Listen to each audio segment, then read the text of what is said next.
প্রিয় সহকর্মীবৃন্দ, আসসালামু আলাইকুম ওয়া রাহমাতুল্লাহ ওয়া বারাকাতুহু। নাহমাদুহু ওয়া নুসাল্লি আলা রাসূলিহিল কারীম। বিসমিল্লাহির রহমানির রহিম। প্রথমেই সাম্প্রতিক ঘটনাপ্রবাহে পুলিশের যে সদস্যবৃন্দ তাদের জীবন বিসর্জন দিয়েছেন, তাদের আত্মার মাগফিরাত কামনা করছি।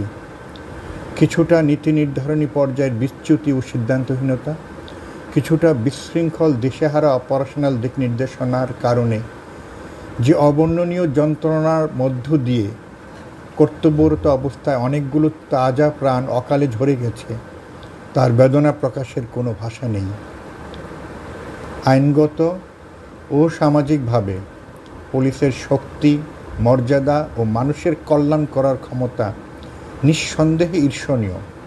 আমাদের নিবিড় প্রশিক্ষণ, নিবেদিত প্রাণ শ্রম এবং ঐকান্তিক প্রচেষ্টা দিয়ে আমরা বাংলাদেশ পুলিশ আমাদের সুনামকে তিল তিল করে অর্জন করেছি।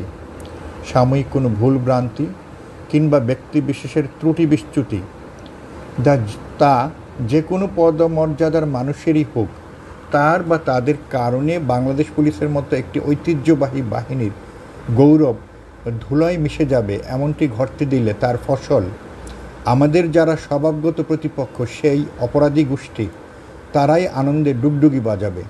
ফসল তাদেরই গোলাপূর্ণ করবে, আমাদের নয়। প্রিয় সহকর্মীবৃন্দ, আমাদের শক্তি ও মর্যাদা আমাদের শৃঙ্খলা ও ঐক্যবদ্ধতায়। যে দুর্যোগের মধ্য দিয়ে বাংলাদেশ পুলিশ এখন যাচ্ছে, তার উদাহরণ বাংলাদেশ পুলিশের 200 বছরের ইতিহাসে সম্ভবত নেই। এ সময় আমাদের দুটো অপশন থাকতে পারে। অপশন 1, ক্লান্তি, অবসন্নতা ও ক্ষোভে ভেঙে পড়ে বিচ্ছিন্ন হয়ে নিজের মতো করে ছোটাছুটি করা। অপশন 2, নিজেদের ভুল ত্রুটি কাটিয়ে ওঠে একত্রিতভাবে সুশৃঙ্খলতার সাথে দুর্যোগকে মোকাবেলা করা, এবং তা করতে হবে এখনই। বর্তমান অবস্থায় কিছু দুর্বৃত্তের সংঘবদ্ধ আক্রমণের শিকার হয়ে বাংলাদেশ পুলিশের কি মাঠ, কি সদর দপ্তর, সকল পর্যায়ে একটা শূন্যতা দেখা দিয়েছে।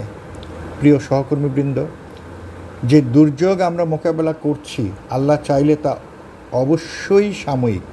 ইনশাআল্লাহ আমরা এটা কাটিয়ে উঠব এবং আমরা আবারও আমাদের মর্যাদা নিয়ে সমাজ ও রাষ্ট্রে আমাদের সক্ষমতাকে প্রমাণ করব। এর অন্যথা হলে ব্যক্তি হিসেবে ও বাহিনী হিসেবে আমাদের মর্যাদা ও শক্তিকে আমরাই প্রশ্নবিদ্ধ করব। আল্লাহ বলেছেন, যে নিজেকে সাহায্য করে না, আল্লাহ তাকে সাহায্য করেন না। ব্যক্তিগতভাবে আমার ক্ষমতা খুবই সীমিত, তবু আমি বিশ্বাস করি এই অন্তর্বর্তীকালীন সময়ে আমরা নিজেরাই যার যার অবস্থান থেকে ঐক্যবদ্ধভাবে দুর্যোগকে মোকাবেলা করব ইনশাআল্লাহ। আসুন, আর একটুও দেরি নয়, বিরতি বা ছুটি যে নামই ডাকি না কেন, এই মুহূর্তে তা হবে অত্যন্ত ব্যয়বহুল, অপূরণীয় ক্ষতির বিলাসিতা। প্লিজ, এই বিষয়টা আমাদের সকলের বোঝাটা খুবই জরুরি। আমাকে বিশ্বাস করুন, আমার উপর আস্থা রাখুন। দেশে ও বিদেশে বিভিন্ন গুরুত্বপূর্ণ দায়িত্বে আমার 34 বছরের চাকরির অভিজ্ঞতা নিয়ে আমি বলছি, এই মুহূর্তে আপনার কাজে অংশগ্রহণ অনেক অনেক বেশি জরুরি। কাজের মাঠে অনতিবিলম্বে ফিরে আসুন। পুলিশ সুপার ও তদূর্ধ্ব কর্মকর্তাগণ, কোনো নির্দেশের অপেক্ষায় বসে না থেকে আপনার উপর অর্পিত দায়িত্ব ও করণীয় বিষয়াবলী স্বীয় দক্ষতায় আইন ও বিধির আলোকে প্রতিপালন করে যান। মাঠ পর্যায়ের কমান্ড ফিরিয়ে আনুন। সবাইকে নিয়ে কাজে নেমে যান। স্থানীয়ভাবে সমাজের ইতিবাচক শক্তি তথা রাজনৈতিক নেতৃবৃন্দ ও সাম্প্রতিক আন্দোলনের সমন্বয়ক বা তাদের প্রতিনিধিদের সাথে ব্যক্তিগতভাবে কথা বলুন। কাজের পরিবেশ ফিরিয়ে আনুন। কোনো নিহত বা আহত সহকর্মীর বিষয়ে তাৎক্ষণিকভাবে কোনো বিশেষ করণীয় থাকলে পুলিশ হেডকোয়ার্টার্স বা আমাদের নজরে আনুন। মাঠ পর্যায়ে দাবি দেওয়ার বিষয়টি অবশ্যই উপযুক্ত কর্তৃপক্ষের নজরে আনা হবে এবং আল্লাহ চাহে তো যথাযথ ব্যবস্থাও নেওয়া হবে। এই বাংলাদেশ পুলিশের কাছে লাখো কোটি গণতন্ত্রমনা মানুষের প্রত্যাশা অনেক।